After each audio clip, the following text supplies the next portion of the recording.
o que física quântica, realidades paralelas, frequências, energias, etc., tem a ver com a lei da suposição. É isso que vamos falar hoje nesse vídeo aqui. Meu nome é Luma e sejam bem-vindos ao meu canal, onde eu falo sobre lei da suposição. E se você gosta desse assunto, de lei da suposição e tudo relacionado a isso, já se inscreve no canal e dá um like nesse vídeo. Gente, eu tava estudando ontem sobre ressonância magnética, né? Porque vai cair na minha prova da faculdade. E daí eu pensei assim, nossa, eu acho que eu quero fazer um vídeo sobre a ciência por trás da lei da suposição. Porque, gente, a gente fica pensando que é uma coisa muito mágica, muito mística, muito espiritual, e realmente é. Só que também tem toda uma ciência por trás da lei da suposição. A lei da suposição se junta muito às novas ciências, né? Que é o que a galera chama de física quântica e tal. Porque o quê? Cada vez mais a ciência tá começando a entender todo esse assunto de espiritualidade, de manifestação e tal. Então a ciência tá cada vez mais se aproximando na gente. Inclusive, eu escrevi até sobre isso no meu livro, tá? Porque eu escrevi um livro falando de vários assuntos, inclusive da física quântica e da lei da suposição. E eu percebo que a lei da suposição, gente, tá relacionado a todos os assuntos, praticamente, de espiritualidade, de ciência. Tá relacionado diretamente ou indiretamente, você chega na lei da suposição, sabe? Cavando, você chega na lei da suposição. Vou trazer um vídeo pra gente entender como que se dá essa relação da ciência com a lei da suposição. Então vamos lá, tá? Segue meu raciocínio, segue o raciocínio aqui. Vou até tomar um cafezinho. Gente, primeiro a gente tem que partir do princípio que tudo é energia, tá? Tudo no universo é energia. A gente tem que começar daí. Só que o que acontece? Os cientistas, né, os físicos, eles perceberam que existem dois tipos de energia, digamos assim, que são as partículas, que é aquelas coisas que tem massa, que a gente pode basicamente tocar, sabe? É a parede, coisa que a gente pode tocar. São partículas, chamaram de partículas.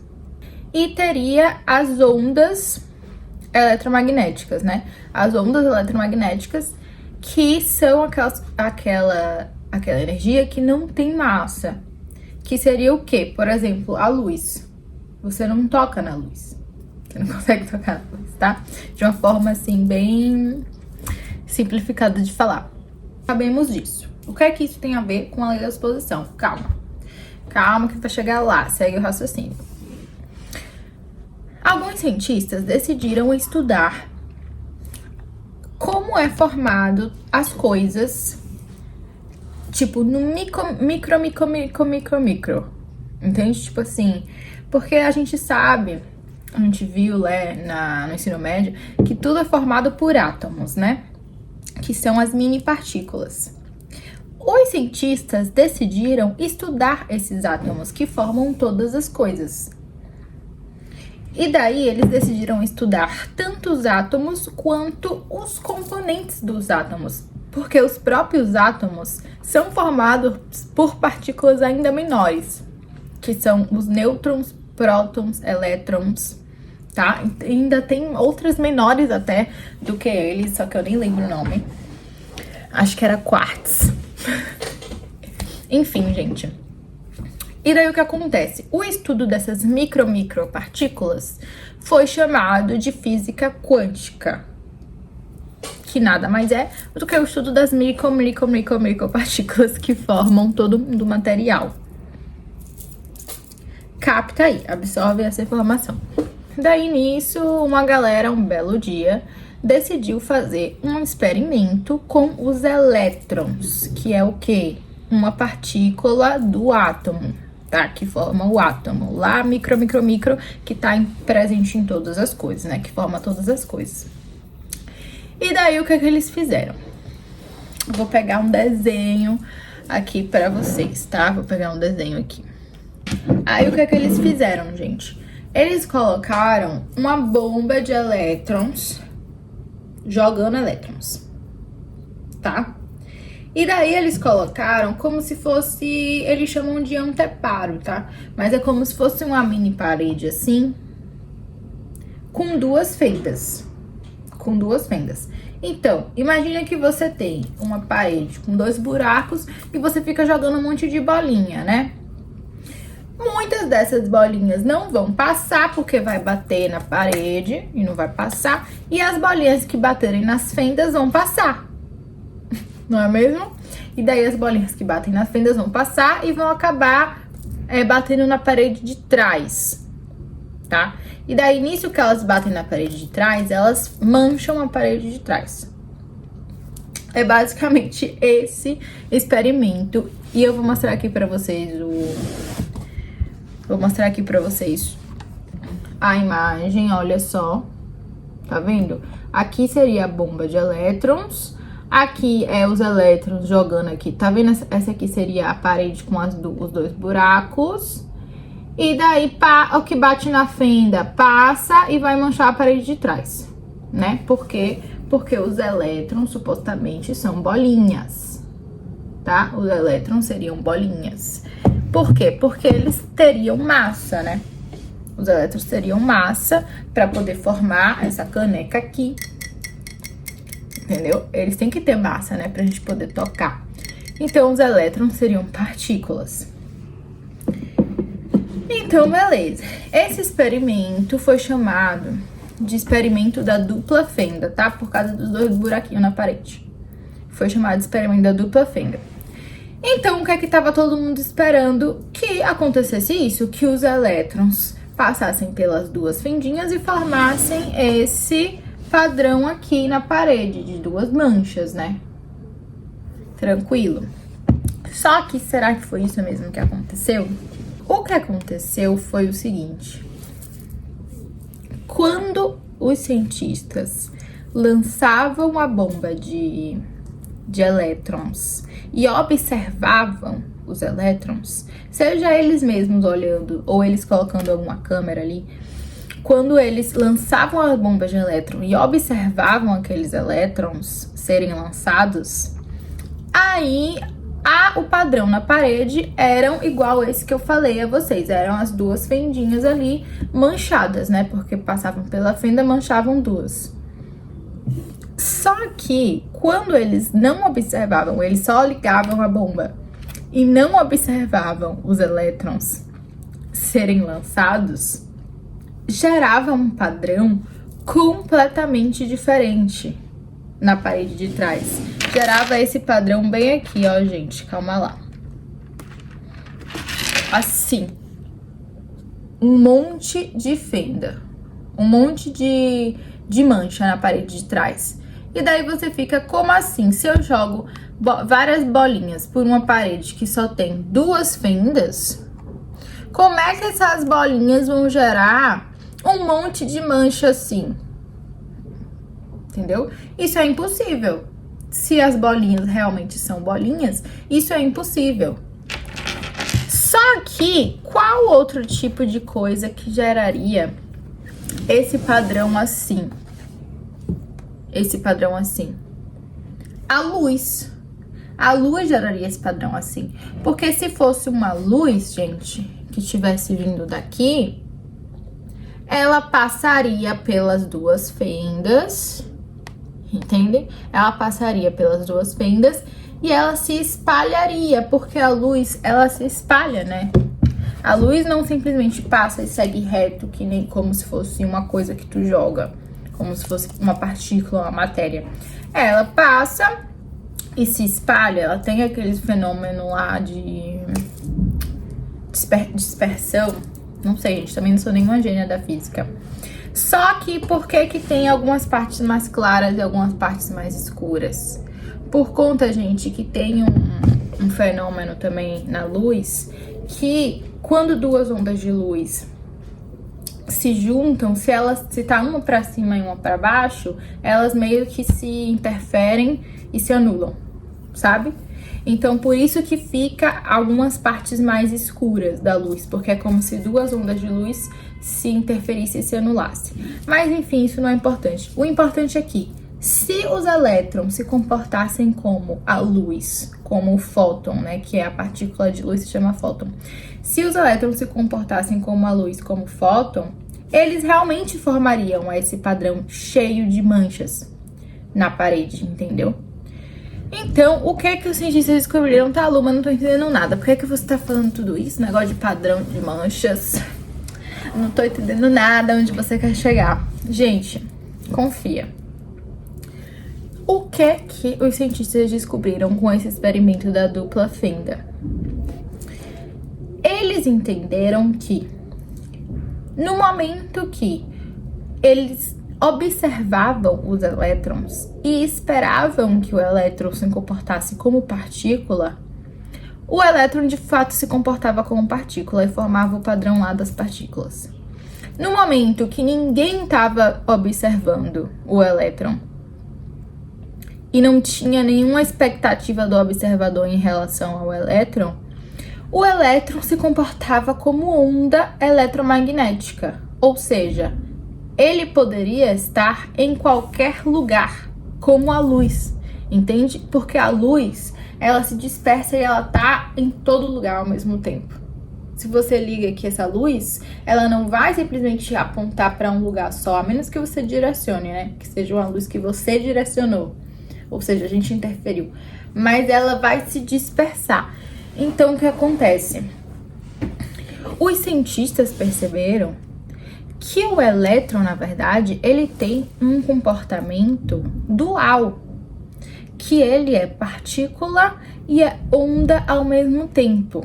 E além disso, eles perceberam que o tipo de comportamento dele vai depender diretamente de quem está observando, vai depender diretamente do observador. E quem é o observador? Você! Você é o observador, eu sou o observador, nós somos os observadores, entende? Então, na verdade, como é que isso liga à lei da suposição?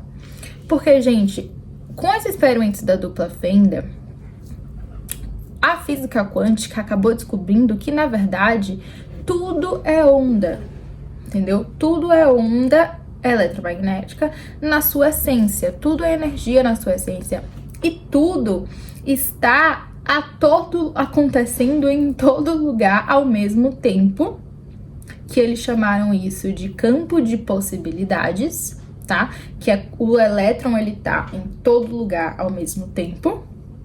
Só que no momento que uma consciência observa aquele elétron, então o elétron precisa fazer o que eles chamaram de colapso de onda.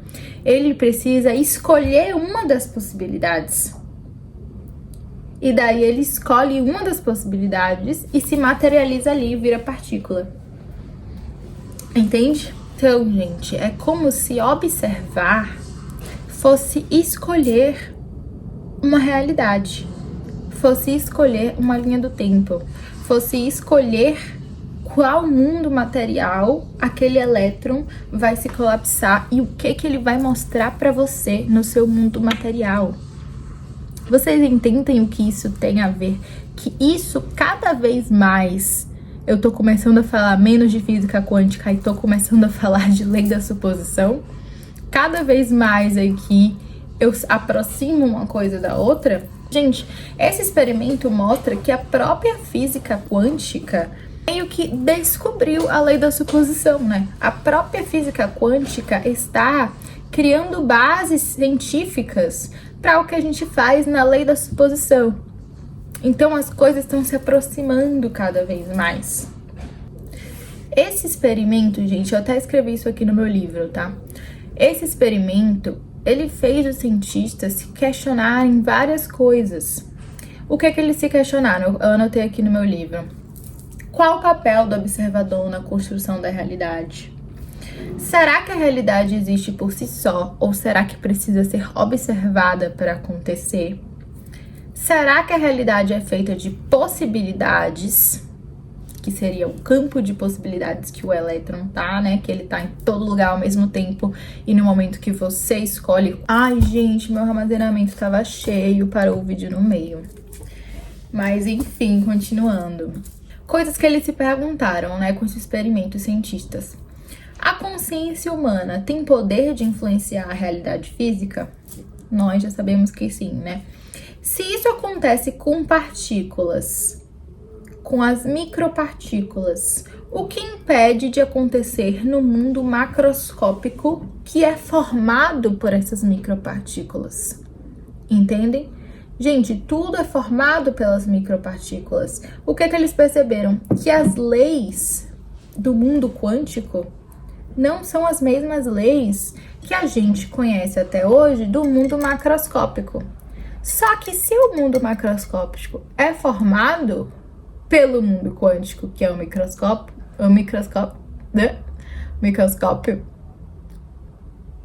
gente, não tô sabendo falar. Então, o que é que impede dessas leis quânticas também regirem o mundo macroscópico? Nós, da lei da suposição, já sabíamos disso, né? E se, na verdade, todas as possibilidades de fato se realizam em universos paralelos?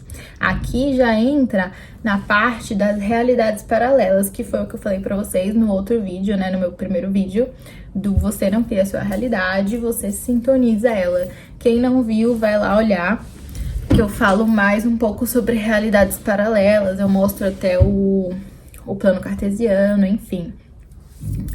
Então, gente, basicamente, o que a gente faz na lei da suposição? A gente faz o colapso de onda, a gente escolhe dentro do campo de possibilidades, que eles descobriram aqui nesse experimento, dentro desse campo de possibilidades, onde tudo existe ao mesmo tempo e tudo é possível de existir, nós, como consciência, como observador, nós escolhemos qual nós queremos colapsar, entende? Nós escolhemos qual nós queremos colapsar. E como que a gente escolhe isso? Quando a gente faz uma ressonância com aquela frequência daquela realidade. Quando a gente ressoa com aquela frequência daquela realidade. Só que isso eu vou deixar para outro vídeo, porque senão vai ficar muita informação, né, gente? Quem não viu o vídeo das realidades paralelas, assiste lá, que também tá muito interessante. Então, gente, o que é que a gente entende com esse vídeo? Qual é a ciência por trás da lei da suposição? Gente, a ciência e a lei da suposição estão cada vez mais se aproximando. A lei da suposição é como se fosse a prática de você colapsar a realidade que você quer conscientemente, entende? É como se você pegasse esse poder, isso que todo mundo já faz de uma maneira inconsciente, você pega e começa a praticar isso conscientemente e usar ao seu favor, entende? Você usa as leis, as próprias leis da física ao seu favor. É o que a gente tá fazendo aqui. Gente, o vídeo de hoje fica por aqui. Eu espero que tenha feito sentido pra você esse vídeo, que não tenha ficado tão confuso assim de entender, né? Me fala o que é que vocês acharam, o que é que vocês acham desse tema, se você conseguiu aprender alguma coisa nesse vídeo aqui, se pra você fez sentido.